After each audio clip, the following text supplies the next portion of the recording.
Bonjour les amis, bienvenue sur le canal La Joie en Soi Clairvoyant. Je suis très heureux de vous retrouver aujourd'hui. J'ai vraiment hâte de faire cette guidance avec vous suite à la guidance précédente du 15 au 30 septembre, dans laquelle elle était folle cette guidance pour moi à faire. Pour ceux qui ont regardé les différents signes, l'ascendant, le solaire, l'ascendant, le lunaire, le vénusien, peut-être que vous avez remarqué cela. Il y a eu des messages en répétition, notamment avec certaines cartes. Ils m'ont fait. C'était pour 6 signes sur 12. Donc vous imaginez bien que vous avez eu une chance sur deux du coup, de tomber sur cette carte qui était d'ailleurs, si je me souviens bien, ouais, tu reçois des signes. Mais elle était à l'envers, donc le message c'était pour vous dire, pour la plupart des signes, en fait, vous savez déjà, maintenant, il faut suivre cette direction. Donc c'était très drôle à vivre pour moi. Alors toutes les guidances sont toujours magiques, et puis celle-là m'a vraiment fait poiler, j'ai envie de dire. D'autant plus que je pense que les messages étaient précis. Alors à nouveau, les disclaimers, les amis, hein. Premier disclaimer, c'est une guidance générale. Tout ne peut pas correspondre maintenant. Vous avez bien sûr plein de messages pour vous aider dans cette quinzaine. Deuxième disclaimer, nous sommes ici avec plusieurs signes, puisque vous avez remarqué en effet qu'il y a le solaire, l'ascendant, le lunaire vénusien. Allez voir les différents signes, ça vous donnera un tableau beaucoup plus précis de ce qui va se passer pour vous dans cette quinzaine. Troisième disclaimer, nous sommes dans une approche sur cette chaîne de la réalisation du soi, c'est-à-dire que nous venons transcender les dualités pour pouvoir rentrer dans l'unité. Et donc on va rentrer dans ces dualités qui s'expérimentent en tant qu'être humain, hein, dans notre quotidien, je pense que vous l'avez remarqué. Et on va appuyer ici et là pour pouvoir justement nous aider à retrouver l'équilibre. Ok. Quoi d'autre? Oui, dans les guidances aussi, dernière chose avant de démarrer. Vous avez, alors déjà, grand merci à vous. Merci à ceux qui nous rejoignent. Merci à ceux qui like, qui commentent, qui partagent, qui s'abonnent. Absolument, bienvenue. Toutes ces belles énergies. On est là pour ça, pour pouvoir échanger ensemble. Et je suis très heureux de le faire avec vous. Merci du fond du cœur. Deuxième chose, c'est ici un message en lien avec les clairs ressentis. Donc, moi, quand je fais les guidances, ça vient tout simplement en 3 mots, hein. C'est ça que je ne me suis pas présenté pour les personnes qui arrivent. Donc, médium, guérisseur, enseignant. Médium de la famille des guérisseurs enseignants. J'ai accompagné des milliers de personnes en cabinet. Je suis psychologue de formation initiale. J'ai œuvré avec l'hypnose, la kinésiologie, etc., le coaching. Bref, je ne vais pas m'étaler ici, c'est une présentation rapide. Ce que je voulais vous dire par contre, c'est que donc, quand je reçois des messages, ça peut être en clairvoyance, en clairaudience, principalement je dirais, et aussi avec le clair ressenti, et ça arrive même pendant ces guidances ici. Quand j'ai des messages en clair ressenti, c'est encore un peu plus spécifique. Vous l'avez peut-être remarqué si vous n'êtes pas nouveau sur cette chaîne, entre guillemets, et puis si vous êtes nouveau, bah, ça va, vous les allez le remarquer à un moment ou à un autre. Quand je reçois des messages en clair ressenti, c'est très spécifique, encore un peu plus spécifique. S'il me laisse ce message, c'est que ça demande à être passé. Donc, ça va correspondre à quelques personnes, des fois une personne, des fois un groupe de personnes. Si vous sentez que c'est pas pour vous, c'est ok, ça veut pas dire que le reste de la guidance n'est pas pour vous, c'est juste que le message là sur le moment doit être passé. Et à ce moment-là, bien sûr, je le transmets. Ah, ok. Donc, je vous remercie de votre indulgence pour voilà, permettre à ces messages de passer. D'habitude, c'est beaucoup plus moi dans les séances. Je précise que je fais plus de séances individuelles par contre. Voilà, que ça venait. Alors quand ça vient ici, bah, je le transmets aussi. Et puis bah, libre à vous de venir savoir si ce message est pour vous ou non. Ok, dites-moi en commentaire, c'est toujours un plaisir d'avoir vos retours. Voilà, et ben sans plus attendre, on démarre avec ce premier signe pour cette guidance signe astrologique. Je vous montre tout de suite qu'est-ce qu'il y a comme carte ici, à quoi tout cela correspond. Comme ça c'est fait. Nous avons ici l'énergie d'entrée autour du 1er octobre. Quelle est la force qui vous soutient dans cette quinzaine? Le challenge pour vous dans cette quinzaine. Ici, avec la quatrième carte, nous aurons l'énergie de sortie vers le 15 octobre. Premier conseil sur le plan énergétique. Deuxième conseil sur le plan archangélique. Et ici, nous aurons 6 cartes pour nous aider sur le plan sentimental à voir qu'est-ce qui va se passer dans cette quinzaine. Allez, c'est parti pour... Les Gémeaux, c'est parti, on regarde dans cette quinzaine, qu'est-ce qui se passe? Énergie d'entrée autour du 1er octobre. Allez, le valet de bâton. Le valet de bâton nous parle d'une énergie de feu, jeune, dynamique, optimiste, joviale, voilà, qui a de l'humour, et qui écoute sa flamme intérieure, la flamme du cœur, pour pouvoir eh bien, mettre en place des actions, ou tout simplement, si vous êtes peut-être dans un nouveau projet aussi, ça peut nous parler de nouveaux projets, d'action vis-à-vis d'un projet. L'énergie du valet est jeune, donc c'est quelque chose qui est de l'ordre du nouveau, où on se sent peut-être un petit peu débutant ou pas forcément mature à 100%. Dans tous les cas, ça vient permettre la mise en œuvre eh bien, de quelque chose qui nous tient à cœur. Voilà. C'est vraiment ça, l'énergie du valet de bâton. Une belle énergie, à nouveau, joviale, dynamique, optimiste. Donc vous sentez dans cette énergie-là, autour du 1er octobre, là, il y a cette énergie qui se pointe, sinon, qui arrive, hein, vous filez un coup de main. On regarde la force maintenant, les amis Gémeaux. Qu'est-ce qui se passe pour vous entre le 1er et le 15 octobre? Qu'est-ce qui vous soutient? Ah, le désengagement. Intéressant. Parce que là, j'ai le 4 de bâton, c'est la notion d'engagement, de bonheur à long terme, de festivité, vraiment de bonheur. On est heureux, on est bien ensemble. Euh, avec le 4, on vient construire, on vient peut-être passer au niveau supérieur, au niveau du couple. Là, bah, je l'ai à l'envers et vous l'avez en force. Donc ça me dit que, bah, Gémeaux, si vous êtes seul ou si vous venez de vous séparer, dans tous les cas, bah, je viens de dire, c'est positif. Voilà, vous l'avez en force. Donc, vous êtes peut-être désengagé de. Ça peut être un projet aussi. On est dans le bâton, donc c'est dans l'énergie. Donc, ça peut être en lien aussi avec un projet dans la matière, pourquoi pas. Ça peut être en lien avec le sentimental, affectif. Les, l'un ou l'autre. Ou l'un et l'autre, ça se trouve. Dans tous les cas, vous êtes désengagé de quelque chose pour être plus proche de ce qui vous tient à cœur avec le valet de bâton. Ok. Donc, on va regarder ce qu'il en est, quel est le challenge juste à côté. Mais un désengagement de ce qui ne correspond moins pour aller vers un engagement avec ce qui correspond plus. Hmm. C'est ça l'idée, j'imagine, Gémeaux. Dites-moi en commentaire ce qu'il en est pour vous. Voilà de quoi vous êtes désengagé et vers quoi vous vous engagez visiblement. Ok. Car ça veut pas dire pour autant que là, vous l'avez en force, c'est-à-dire que c'est pas pour autant parce qu'il y a eu un désengagement, par exemple, dans une relation, que ce soit amicale, sentimentale, professionnelle, que vous n'allez pas trouver mieux après. Voilà, là vous l'avez en force, vous savez justement avec l'optimisme que vous avez, qui est présent, hein, et qui vous dit bah oui, c'est pas parce que ça s'est mal passé ou dans le sens ça s'est terminé. Hein, il y avait du bien, du moins bien. Et puis bah là, ça s'est terminé. C'est pas parce que ça s'est terminé que qu'est-ce que la vie est terminée, qu'il n'y a plus rien qui m'attend. Non, non, là vous êtes au contraire, bien sûr, dirigé vers le verre à moitié plein. Tant mieux, on continue avec la carte suivante. Quel est le challenge? Hmm. Alors la justice à l'envers, ça me dit que il y a un déséquilibre. Votre challenge dans cette quinzaine, c'est de mettre beaucoup plus d'ordre, hein, avec la carte de la justice, de l'équilibre, de l'harmonie. Donc il y a une situation qui était injuste, Gémeaux, ça peut être ça. Ah, si ça me met ça aussi à l'envers, la carte de la justice à l'envers, ça peut nous parler de karmique. Donc quelque chose que je viens rejouer ici dans cette vie, en ce moment-là, qui se passe, et qui demande à être traité. Alors pour certains, ça peut être un désengagement avec un contrat. Un contrat karmique justement. C'est-à-dire que peut-être que vous étiez dans une relation qu'on appelle karmique, c'est-à-dire qu'on vient rejouer des choses qui sont mal passées dans le passé pour pouvoir les dépasser aujourd'hui et sortir de tout relationnel toxique. Donc, c'est souvent des relations compliquées, difficiles, où ça rame, c'est jamais fluide, quoi. Voilà. Donc à ce moment-là, si c'est une relation karmique de laquelle vous sortez, euh, ben, c'est un désengagement qui va vous amener du coup de la fluidité. Parce que vous n'étiez pas censé rester avec cette personne ad vitam aeternam. Hein. C'était une aide sur votre chemin. Vous avez été une aide pour cette personne comme elle a été une aide pour vous. Voilà. Et maintenant, par contre, vous avez compris, vous avez intégré des choses et vous venez ramener de l'ordre. Maintenant, je l'ai à l'envers, donc ça me dit que c'est pas non plus totalement à 100% euh, conscientisé, me dit-on. Donc il y a avancé aussi vis-à-vis de cela pour retrouver plus d'harmonie à l'intérieur de vous. Voilà. Laissez le temps aussi au chemin de guérison de continuer, de se faire. Participez-y, bien sûr, sinon il ne se fera jamais. Hein. On avance, on continue. Quelle est maintenant l'énergie de sortie autour du 15 octobre? Ouais, il y a des liens toxiques.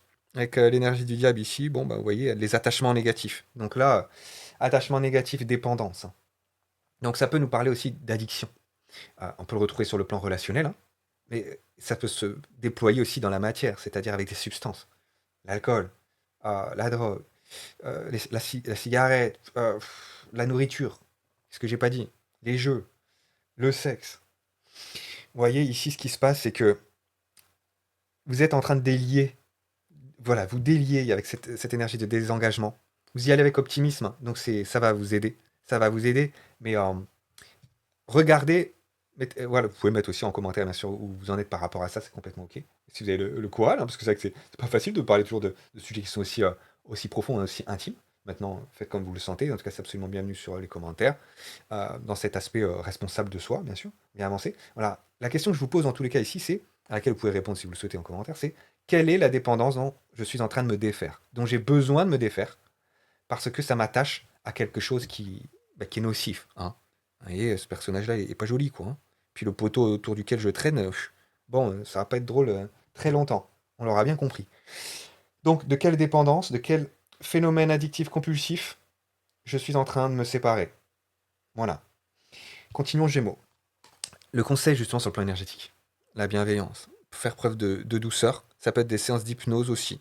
Voilà, rentrer dans les ondes alpha-theta pour développer la notion de paix et vous retrouver, avancer dans cette guérison. Voilà, être dans cette douceur avec soi au quotidien, ça va vous faire du bien. Sans que cette douceur, elle soit justement, attention, me dit, attention aux douceurs. Comme, par exemple, le sucre, vous voyez, le sucre serait un des exemples trompeurs. Vous croyez que c'est doux en apparence, c'est lui qui vous l'envoie. Vas-y, prends. Ouais, ouais, ouais. Après, tu es complètement stressé, tu as ton système adrénalinien qui est activé, tu es dans les hormones du stress, et donc du coup, dans tout ce qui se déploie en toi en termes de chimie, de substance, ça œuvre contre toi. Tu vois, ça, c'est pas une douceur, ça. Non. En fait, on peut mettre de la conscience dans ce qui est véritablement doux pour nous, ce qui va véritablement nous faire du bien. Parce que lui, il te fait croire que c'est un plaisir, et au bout du compte, tu te retrouves attaché dans quelque chose de toxique, dans quelque chose qui est souffrant, dans quelque chose qui est coupable. Tu vois l'énergie pourrie ici. Hein. Donc attention au trompe-l'œil. Hein. Attention aux apparences qui en réalité sont dépourvues de toute euh, substance réellement douce pour moi. C'est-à-dire qu'au bout du compte, ce que je retrouve derrière l'apparence, c'est qu'il n'y a rien, c'est une illusion. Il y a pas de substance, il y a pas quelque chose qui me nourrit véritablement. Au contraire, ça s'étiole. Donc voilà, faites preuve, on me dit ici, c'était le message, de douceur véritable. Voilà, de douceur qui prend sa racine dans la conscience. Le plaisir prend sa racine dans la conscience, dans l'amour, et non pas dans la peur et l'inconscience. Et oui. Donc là, un discernement à avoir entre plaisir et souffrance. Qu'est-ce qui me fait véritablement du bien? Qu'est-ce qui ne me fait pas véritablement du bien? Ok, continuons. Sur le plan sentimental, Gémeaux. Qu'est-ce que ça vient nous dire? Aimez-vous d'abord à l'envers. Alors c'est intéressant ça. Bon, là ça nous parle de narcissisme. Ok, donc soit, Gémeaux, on vient vous indiquer qu'il y a quelqu'un avec qui vous êtes qui fait preuve de narcissisme. Alors le narcissisme, c'est en deux mots, c'est ça trompe l'œil pour le coup, parce que je crois que je m'aime, mais en fait je n'aime que moi. Et n'aimer que moi ne peut pas être de l'amour. L'amour, c'est m'aimer autant moi que les autres. C'est-à-dire que j'ai cet amour pour le vivant de manière générale, que ce soit d'ailleurs les hommes, les femmes, les humains, tout être vivant, que ce soit un animal, etc., un arbre, et j'en passe. Ok? C'est pour le vivant de manière générale. Le narcissique donc se trompe parce qu'il croit s'aimer lui-même, mais tu ne peux pas t'aimer toi véritablement si tu n'aimes pas les autres. Ce n'est pas possible. Voilà. Donc là, il y a cette notion-là de s'aimer soi, mais de manière véritable, pas de manière fausse. Hein. C'est ce que, du coup, là, on serait dans des énergies avec le narcissisme de peur. Hein. Il n'y a pas plus peureux qu'un narcissique. Eh oui, même s'il il met encore une fois des apparences devant. Ok. Donc ici, ce qui se passe, c'est que on vous invite à ce moment-là, si vous étiez avec un personnage de ce type, à prendre plus à inverser, à faire de la sagesse inversée. C'est-à-dire que il me renvoie en apparence qu'il s'aime lui, alors que même si ce n'est pas de l'amour, mais par contre, il sait placer, entre guillemets, des limites. Alors, on ne peut pas plus protéger, plus barricader qu'un narcissique, tellement il y a de failles à l'intérieur. C'est pour ça qu'il utilise tous les stratagèmes pas possibles pour rester en contrôle de la situation. Donc à ce moment-là, euh, la sagesse inversée, c'est de s'aimer soi, mais de s'aimer soi véritablement. Donc là, en tout cas, il pense à lui d'abord, si je prends un il. Ça peut être un elle, hein, messieurs. Donc je vais prendre un il pense à lui d'abord. Donc là, c'est ce qu'on vous dit. En sagesse inversée, oui, pense à toi d'abord. Parce que là, tu donnais ton énergie à quelqu'un qui est un trou noir, un vampire énergétique. Tu peux pas être dans une relation épanouie avec quelqu'un comme ça, ce n'est pas possible. Et oui, il est trop détruit à l'intérieur. Sinon, si c'est pas ça, même si vous n'êtes pas au stade du narcissique dont je suis en train de parler, ça peut être simplement, vu que j'ai la carte aussi à l'envers, comment, comment vous donnez dans cette relation? Voilà. Comment je donne? Est-ce que j'ouvre mon cœur dans la relation? Là, ça peut être sur des blessures de rejet. Alors, on va dire le narcissisme, c'est du rejet plus, plus, plus, plus. Mais là, je peux m'adresser à des personnes qui ont des blessures de rejet plus, plus. Ou plus tout court. Petite blessure de rejet. Mais ce qui se passe ici, c'est que quand je suis dans le rejet, je suis dans le retrait, le recul, et je ne donne pas. Je garde pour moi. Donc là, on pourrait dire, une forme de narcissisme douce. Mais est-ce que c'est vraiment, véritablement doux pour moi à ce moment-là au quotidien? Ça me demande de donner plus. Donc, il y a le fait de donner au bon endroit, en fait. de manière équilibrée. Carte suivante. Très bientôt. Ok, donc pour les personnes qui attendent quelqu'un, ils sont célibataires, ben on vous dit que ça va arriver. Voilà. C'est en lien avec le fait de s'aimer soi. Voilà, véritablement, on l'aura compris. Mariage à l'envers. Ouais, donc là, on nous dit en effet, on nous parle à niveau d'engagement. Vous voyez, on l'a vu tout à l'heure avec le 4 de bâton à l'envers. Là, c'est pareil. Donc il y a des personnes ici qui étaient dans un mariage ou tout simplement, c'était pas, vous n'étiez pas marié avec ce statut-là. Vous étiez avec quelqu'un, peu importe le statut de l'engagement, mais en tout cas, juridique, administratif ou autre. Dans tous les cas, ce qui est sûr, c'est que bah, l'engagement, là, en attendant, il n'est pas là. Soit ça se termine, euh, soit ben, il n'est pas encore là dans votre vie parce que ça vous demande d'être engagé avec vous. Voilà, si je m'engage avec moi, c'est là que je retrouve un être avec qui je peux véritablement m'engager sur du long terme, sur quelque chose de mature. Vous voyez? Mais c'est pas forcément. Voilà, j'en entends ici. Ils me disent, c'est pas parce que c'est assez mature que c'est dépourvu de passion. Mais oui, la véritable passion ne se trouve pas avec le diable dans quelque chose de l'addiction, quelque chose de destructeur, dans un engagement qui n'en est pas, qui est un enfermement. Vous voyez? Non, non, non. Là, à ce moment-là, ça va être un engagement véritable vers la liberté. Vous voyez le paradoxe? Je viens distinguer l'engagement qui est un enfermement d'un engagement qui m'amène vers ma liberté. Voilà, c'est ça ici. Les dualités qu'on vient travailler à mi-gémeaux. Carte suivante. Changement positif dans une relation existante, mais je l'ai à l'envers. Ouais, donc pour moi, il y a quelqu'un qui changera pas, qui a du mal à changer ici. Ça changera pas, peut-être que vous le savez, et qu'aujourd'hui, ben, je vois qu'il y a du reflet ici. On voit pas très bien, mais bon, vous avez eu les messages. Ah, voilà, il y a quelqu'un qui changera pas là. C'est pas pour tout de suite le changement. Ce sera avec quelqu'un d'autre, visiblement. Ou si c'est avec cette personne, bah, ça va prendre du temps. Et, très bientôt, mais pas pour le moment non plus. Ok, carte suivante. Tu reçois des signes. Je l'ai à l'envers. Ça y est, il me la remet cette carte. Je l'ai eu, celle dont je vous parlais, je l'ai eu 6 fois, je crois, sur la quinzaine précédente. Bon, là, c'est la première fois, Gémeaux, donc. En tout cas, elle s'adresse à vous. Elle vous dit que ben, vous allez recevoir des signes très bientôt. C'est pas pour tout de suite. Voilà. Mais vous allez être accompagné dans ce process pour rencontrer la personne, pour être dans une dynamique qui soit d'un engagement réciproque, mutuel, équilibré, où on soit plutôt dans une dynamique de liberté plutôt que d'enfermement. Carte suivante. Tu n'es pas prêt. Ouais, voilà. Bon, là, c'est ce qu'on me dit, hein, Gémeaux. Je vous le disais tout à l'heure, il y a des schémas à travailler d'abord pour pouvoir être uni avec soi avant de vouloir s'unifier avec quelqu'un d'autre.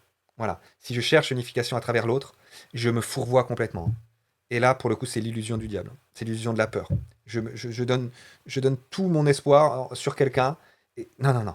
Ici, c'est une illusion complète. Parce que tout ce que tu souhaites est à l'intérieur de toi. Donc si tu t'unifies pas avec toi, tu ne le trouveras pas à l'extérieur. Rappelle-toi que la réalité intérieure crée la réalité extérieure. Tu attires ce que tu vibres. Ok, donc là, un travail interne est présent, Gémeaux, pour pouvoir vraiment avancer dans une autre direction. Dites-moi en commentaire ce qu'il en est pour vous. En tout cas, c'était passionnant comme guidance. Je vous embrasse très fort. Likez, ça t'a parlé cette guidance. Un petit like automatique, ça fait toujours du bien, dans justement un espace de donner-recevoir, qu'un échange juste. Et puis, bah, partage cette vidéo. On se retrouve très bientôt dans la prochaine guidance entre le 15 et le 30 octobre, voir comment ça a avancé pour vous les Gémeaux. Et en attendant, vous recevrez aussi quelques autres petits messages sur les différents réseaux via les autres vidéos qui arrivent. À bientôt, ciao.